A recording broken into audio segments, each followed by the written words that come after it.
안녕하세요. 동북교회 성도 여러분, 박아름 목사입니다. 오늘은 신구약 중간 이야기 네 번째 바벨론으로 끌려간 남유다 사람들에 대해서 한번 살펴보려고 합니다. 지난번 이야기에서 이집트가 아수르와 함께 바벨론을 물리치려고 했는데 갈그미스라고 하는 전투에서 크게 패배하게 되죠. 이게 기원전 605년경입니다. 그리고 1년 정도 지난 후에 604년이 되게 되면 바벨론의 느부갓네살 왕이 블레셋의 아스글론이라고 하는 것을 정복합니다. 이 아스글론이라고 하는 땅은 어디냐 하면 이스라엘로 보면 남쪽 해안지대에 있는 땅이고요. 지파로 따지면 유다 지파 땅이지만 아마 블레셋과의 전쟁을 통해서 계속 왔다 갔다 했던 그런 땅인 것 같아요.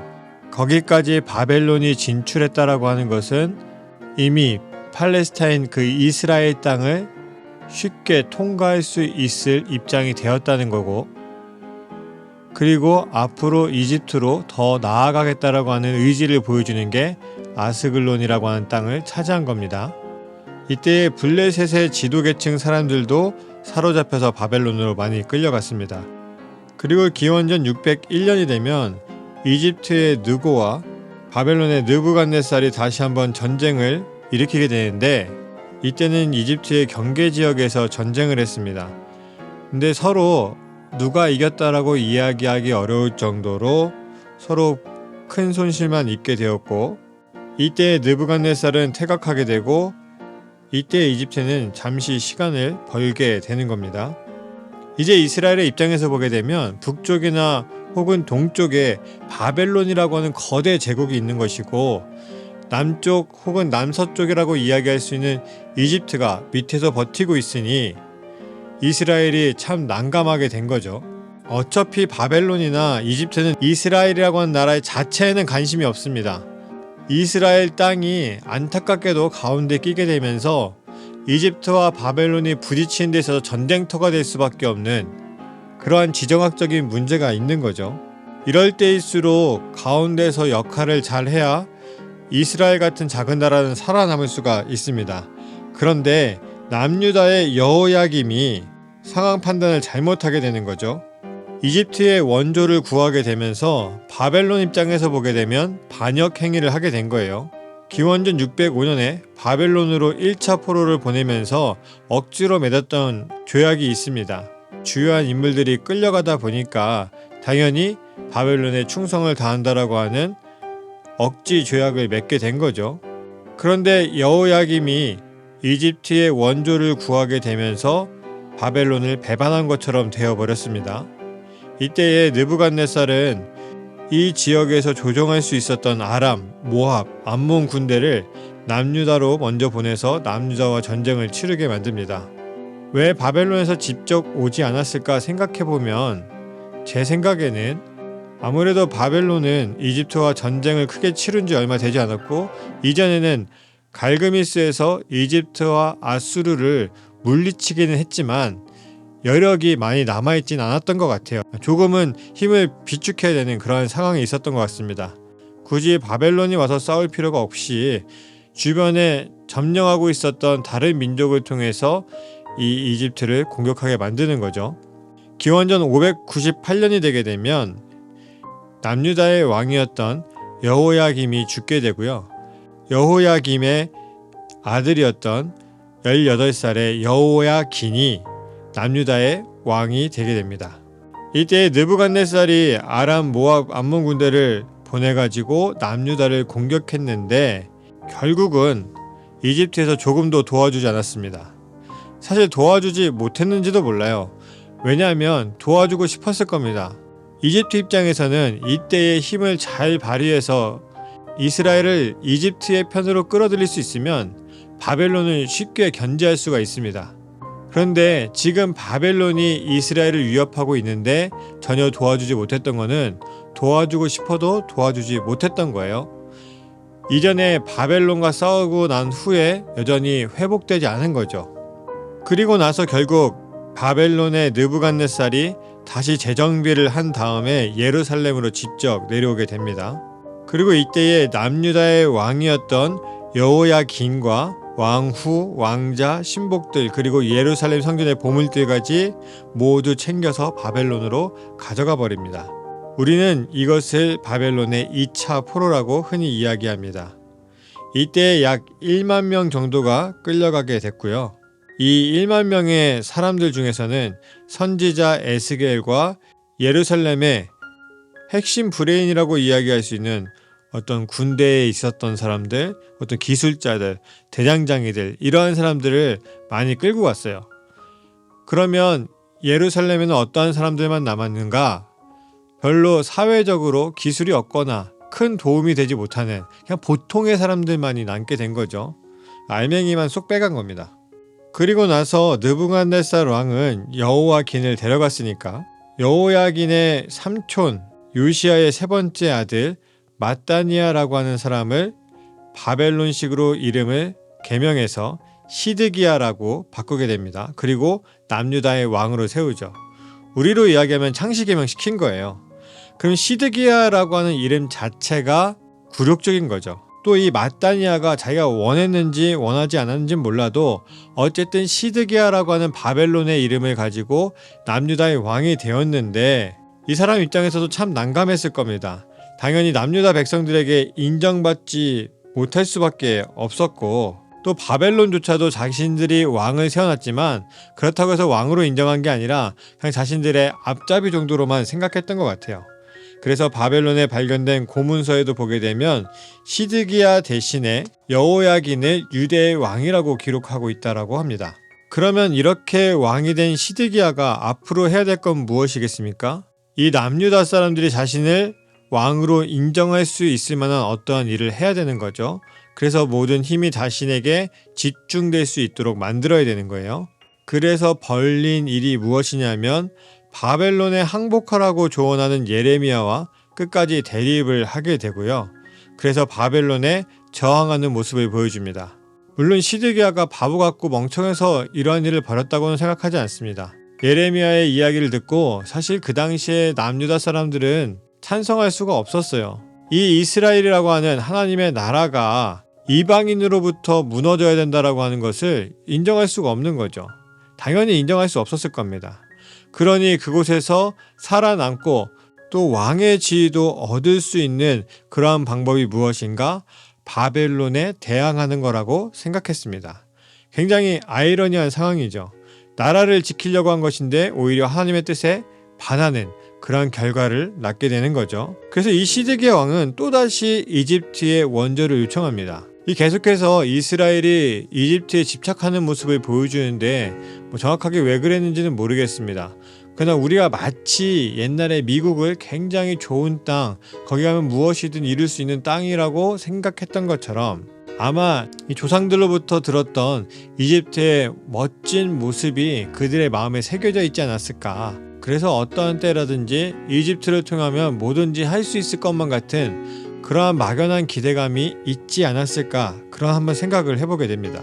그리고 이때에 시대가 굉장히 잘 맞는 것처럼 보였던 또 한 가지 이유는 무엇이냐면 그 당시에 바벨론에게 점령되어 있던 그 옆에 있던 다른 이방인들, 에돔이라든지 모압, 암몬, 그리고 페니키아 이런 곳이 함께 반란을 일으키기 위해서 남유다와 함께 하기로 했습니다. 게다가 거짓 선지자로 알려진 하냐냐가 바벨론으로 끌려간 포로들과 성전의 모든 기명들이 2년 안에 돌아올 것이다 라고 하는 예언을 계속했거든요. 그러면 우리의 입장에서도 마찬가지입니다. 우리가 일제시대에 그런 강점기를 당하고 있었을 때에 당연히 우리나라가 독립할 수 있을 것이다, 우리나라가 다시 원래의 모습을 찾아갈 것이다 라고 하는 이야기에 더 귀 기울이고 싶고 더 희망을 가지고 싶지, 일본에 의해서 우리나라는 완전히 망해야 된다라고 하는 이야기를 듣고 싶어 하는 사람은 없었을 겁니다. 주변 정세를 보아도 여러 민족이 함께 반란을 일으킬 만한 그런 좋은 조건이 되었고, 당연히 희망과 소망을 품고 싶어하는 남유다 사람들의 입장에서 거짓 선지자지만 당시에는 거짓 선지자인지 알지 못했으니까 하나냐가 했던 그러한 예언들을 듣고 당연히 한 번 더 일어설 수 있다라고 하는 생각을 할 수 있었을 것 같습니다. 그러나 우리가 잘 아는 것처럼 남유다를 향한 하나님의 계획은 70년간 바벨론의 포로로 끌려갔다 와야 된다라고 하는 거죠. 그래서 우리는 이러한 부분을 통해서 분별이라고 하는 것이 얼마나 어려운지에 대해서 한번 생각해 보게 되는 거예요. 여러분들, 우리가 기도할 때 어떠한 상황에 맞닥뜨리게 되었을 때 하나님, 나는 망해야 됩니다. 하나님의 뜻이면 나는 망할 수 있습니다. 죽을 수 있습니다. 라고 이야기하면서 기도하시는 분은 거의 없으실 거예요. 당연히 이러한 어려움이 있는데 잘 해결되었으면, 이러한 질병이 있는데 잘 치유받았으면 하는 마음이 당연히 크실 겁니다. 그런데 하나님께서는 이 세계를 경륜하시고 한 개인 개인을 이끌어 가시는데 그 안에서 하나님께서 어떻게 어떠한 방법으로 이끌어 가실지를 우리는 알기가 참 어려워요. 그래서 분별이라고 하는 게 굉장히 어렵습니다. 때로는 하나님께서 나에게 굉장히 큰 어려움을 통해서 뭔가 이루시기 원하는 것들이 있습니다. 그러나 막상 한 개인의 입장에서 보게 되면 아프고 싶은 사람이 어디 있고 괴롭고 싶은 사람이 어디 있겠습니까? 그러니까 그것을 하나님의 뜻이라고 받아들이기가 굉장히 어렵겠죠. 그러니까 분별의 어려움이 생길 수밖에 없는 겁니다. 그런데 더 재밌는 건 뭐냐면요, 이 남유다 사람들 중에 막상 이러한 상황에서 정말 하나님의 뜻이 무엇인지 보자 라고 생각하는 사람이 없었다는 거예요. 그래서 예레미야에게 등 돌리게 되는 거죠. 그래서 모순적이게도 거짓 선지자를 따르는 그런 결과를 가져가게 됩니다. 시드기야는 예레미야의 조언을 결국 따르지 않았고요, 무려 18개월 동안 둘러싸고 있는 바벨론 군인들과 대치하면서 버티게 됩니다. 그리고 하나님과 이스라엘 사이에 약속한 언약을 지키지 않을 경우에 해당하는 재앙들이 벌어지게 되는데, 그 중에 하나가 뭐냐면 열왕기하 25장 2절에서 3절의 말씀을 보게 되면 성중의 기근이 심하여 그 땅 백성의 양식이 떨어졌더라 라고 기록하고 있습니다. 그것이 정말 하나님의 뜻이었으면 이런 어려운 가운데서도 뭔가 해결되고 이루어지는 부분이 있어야 되는데 점점점 어렵게 됐다는 거죠. 그리고 바벨론 입장에서 남유다는 굉장히 작은 나라입니다. 이 팔레스타인 지역 자체가 바벨론의 어떤 군사력, 힘에 비하면 별로 신경 쓰지 않아도 되는 지역이기도 합니다. 그래서인지 예루살렘을 둘러싸고 있는 그 시간에 바벨론은 이집트까지 가서 이집트의 모든 무역을 끊어버리고 이집트가 고립당하게 만들어버립니다. 결국 기원전 587년이 되게 되면 예루살렘 성을 포위한 지 18개월 만에 예레미야의 예언대로 바벨론 군인들에 의해서 예루살렘이 함락되게 돼요. 그리고 시드기야는 도망가려고 했지만 실패하게 되죠. 당시에 32살이었던 시드기야는 두 눈이 뽑히기 전에 마지막으로 보게 되는 게 뭐냐면 두 아들이 죽는 모습, 그리고 두 눈이 뽑혀 사슬에 결박당한 채로 바벨론에 끌려가게 되고요. 죽는 날까지 감옥에 갇혀서 살아야만 했습니다. 그리고 반란을 다시금 일으켰던 이 이스라엘에 대해서 바벨론은 철저하게 응징하죠. 400년 동안 서 있었던 예루살렘의 성전을 포함해서 왕궁과 모든 귀족들의 집을 다 불살라버립니다. 이렇게 표현됐지만 사실은 예루살렘이라고 하는 지역이 워낙 작았기 때문에 그냥 그 지역을 초토화시켰을 뿐인데, 아마도 성전도 있고 왕궁도 있고 또 귀족들의 집도 있으니까 얼마 되지 않은 땅덩어리에 있는 것을 부시면서 그 모든 것들이 다 부서지게 되는 거죠. 그리고 예루살렘 지역에 최소한의 인원만 남겨두게 되고요. 성 안에 살아남은 사람들, 항복한 사람들 대부분이 바벨론으로 끌려가게 됩니다. 이것이 바로 우리가 흔히 이야기하는 바벨론의 3차 포로입니다. 그리고 책에 나온 이야기 중에 하나를 소개시켜 드리면 이스라엘의 설화라고 이제 소개를 하고 있는데요. 남유다 백성들이 바벨론에서 포로로 끌려갈 때에 당연히 보통의 사람들은 짐도 무겁게 지고 힘겹게 처절하게 바벨론으로 끌려가고 있었습니다. 근데 그 사람들 중에 유대의 왕자들이 짐을 지지 않고 편하게 가고 있었던 거죠. 그래서 느부갓네살 왕은 유대의 거룩한 두루마리를 가져오게 해서 그것을 조각조각 자르게 하고 그것을 지고 가도록 만들었습니다. 유대의 거룩한 두루마리라고 하는 건 아마도 모세오경과 같은 문서들, 성전에 있었던 거룩한 문서들, 이런 것들 아마 다 가져가는데 그것을 갈기갈기 찢어서 자루에 담아서 지고 가겠다라고 하는 것은 이스라엘 종교의 몰락을 뜻하는 겁니다. 철저하게 갈기갈기 찢어졌다는 거죠. 그 모습을 보면서 아마도 많은 남유다 사람들이 희망을 잃어버렸는지도 모르겠습니다. 결국 그렇게 북이스라엘, 남유다는 완전히 멸망해서 이스라엘이라고 하는 나라가 완전히 지구에서 사라지게 되는 거죠. 그리고 아까 분별에 대한 이야기를 말씀드린 것과 같이 이제 바벨론에 가서 살게 되는 사람들, 이 사람들에게는 선택지가 남은 겁니다.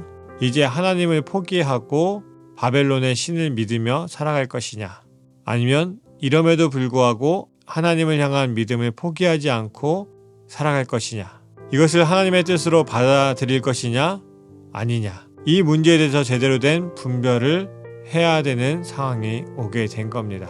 물론 우리는 역사의 결말을 잘 알고 있기 때문에 하나님께서 70년의 기간을 통해서 새로운 이스라엘, 하나님을 믿고 포기하지 않고 다시 하나님을 믿고 살아가겠다라고 하는 사람들이 모인 새로운 이스라엘을 우리는 잘 알고 있습니다.